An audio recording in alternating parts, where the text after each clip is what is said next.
നമസ്കാരം. എൻ്റെ പേര് ഉണ്ണികൃഷ്ണൻ എന്നാണ്. ഞാൻ മലപ്പുറത്താണ്. മലപ്പുറത്ത് കരിപ്പൂർ എയർപോർട്ടിന് സമീപം കാടപ്പടി എന്ന് പറയുന്ന സ്ഥലത്ത് എക്കോ ഡെക്കോർ വേൾഡ് ഫർണിച്ചർ എന്ന് പറയുന്ന ഒരു ഫർണിച്ചർ സ്ഥാപനം നടത്തിക്കൊണ്ടിരിക്കുകയാണ്.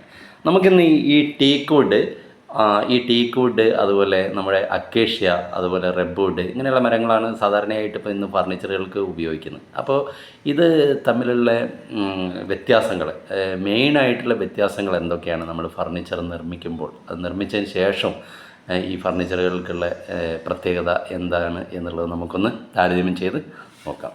അപ്പോൾ അതിൽ ഈ തേക്കിനെ കുറിച്ച് പറയുകയാണെന്ന് വെച്ചാൽ നമുക്ക് പണ്ട് മുതലേ വളരെ ഫേമസ് ആയിട്ടുള്ള ഫർണിച്ചറുകൾക്ക് വളരെ പേര് കേട്ടുള്ള ഒരു മരമാണ് തേക്ക്.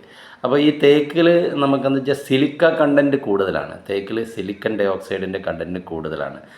അതുകൊണ്ട് എന്താണെന്ന് വെച്ചിട്ടുണ്ടെങ്കിൽ ഈ തേക്കിൻ്റെ ഫർണിച്ചറുകൾ ഉണ്ടാക്കുമ്പോൾ തന്നെ നമുക്ക് ഈ ടൂൾസൊക്കെ, ഈ ഉളി അതുപോലെയുള്ള വാള് ഇങ്ങനെയുള്ള ഇതൊക്കെ പെട്ടെന്ന് ഡാമേജ് ആയി പോകാറുണ്ട് ഈ തേക്ക് മരം കൊണ്ട് നമ്മൾ ഫർണിച്ചർ ചെയ്യുമ്പോൾ.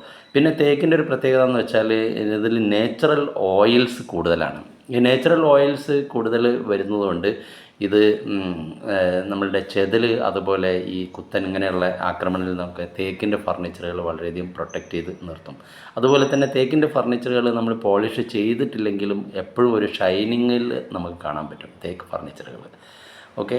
അതുപോലെ തേക്കിൻ്റെ ഡെൻസിറ്റി എന്ന് പറയുന്നത് 655 തൊട്ട് 720 കിലോഗ്രാം പെർ മീറ്റർ ക്യൂബ് ആണ് തേക്കിൻ്റെ ഡെൻസിറ്റി. നല്ല കൂടുതലുള്ള മരമാണ്, നല്ല വെയിറ്റുള്ള മരമാണ് തേക്ക്. പിന്നെ നാലാമതൊരു പ്രത്യേകത നമ്മൾ നേരത്തെ തന്നെ പറഞ്ഞു, അതായത് ടൂൾസ്. തേക്ക് മരത്തിൽ നമ്മൾ പണിയെടുക്കുമ്പോൾ ടൂൾസ് പെട്ടെന്ന് ഡാമേജ് ആവാനുള്ള സാധ്യത ഉണ്ട്. പിന്നെ രണ്ടാമത് ഇനി നമുക്ക് നോക്കാം അക്കേഷ്യ മരം. അക്കേഷ്യ മരത്തിന് ഇതിൽ സിലിക്ക കണ്ടൻറ്റ് കുറവായിരിക്കും.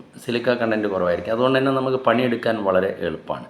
പിന്നെ ഓയിൽ കണ്ടൻറ്റ് അതിൽ മീഡിയം ഓയിൽ കണ്ടൻറ്റ് ഉള്ളൂ അക്കേഷ്യയിൽ. അതിൻ്റെ ഡെൻസിറ്റി എന്ന് പറയുന്നത് 600 തൊട്ട് 800 കിലോഗ്രാം പെർ മീറ്റർ ക്യൂബ് വരെ ഡെൻസിറ്റി വരുന്നുണ്ട് ഈ അക്കേഷ്യ മരത്തിന്. അതുപോലെ അതിൻ്റെ നമ്മളിപ്പോൾ പണിയെടുക്കുമ്പോൾ ഫർണിച്ചറുകളൊക്കെ ഉണ്ടാക്കുമ്പോൾ നമ്മളുടെ ഉളി അതുപോലെ പോലുള്ള ഫർണിച്ചറുകളൊന്നും പെട്ടെന്ന് ഡാമേജ് ആവാനുള്ള സാധ്യതയില്ല അക്കേഷ്യ മരത്തിൽ നമ്മൾ വർക്ക് ചെയ്യുമ്പോൾ. പിന്നെ നമ്മൾ ഇനി നോക്കുന്നത് റബ്ബുഡാണ്. റബ്ബുഡിൻ്റെ കാര്യത്തിൽ നോക്കുമ്പോൾ ഈ സിലിക്ക കണ്ടൻറ്റ് വളരെ കുറവായിരിക്കും, ഇല്ലയെന്ന് തന്നെ പറയാം. സിലിക്കൺ കണ്ടൻറ്റ് വളരെയധികം കുറവായിരിക്കും. പിന്നെ അതുപോലെ തന്നെ ഇതിൻ്റെ ഡെൻസിറ്റി എന്ന് പറയുന്നത് ഓയിൽ കണ്ടൻറ്റ് എന്ന് പറയുന്നത് തീരെ ഇല്ല.